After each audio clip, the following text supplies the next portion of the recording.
The number 2 on top of the list of misconception in Islam is jihad.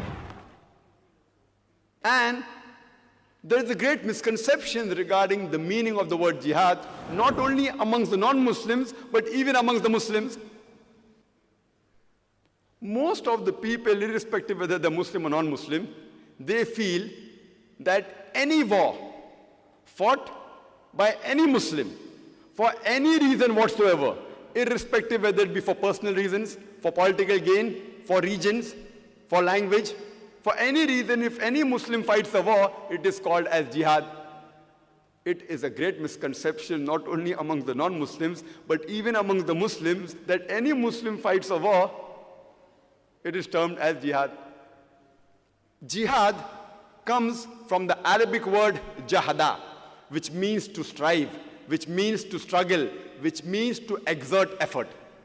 And in the Islamic context, jihad means to strive against one's own evil inclination.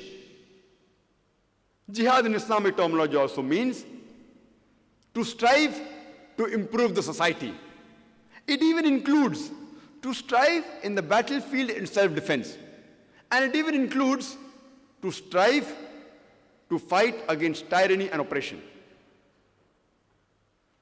Jihad comes from the root word Jahada, which means to strive, which means to struggle.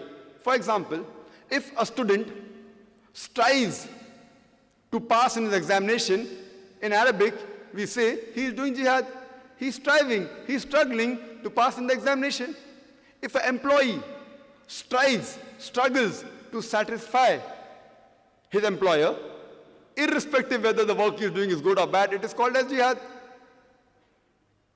Irrespective whether the employee, whether he's doing good work or bad work, if he's striving to satisfy his employer, it is called as jihad.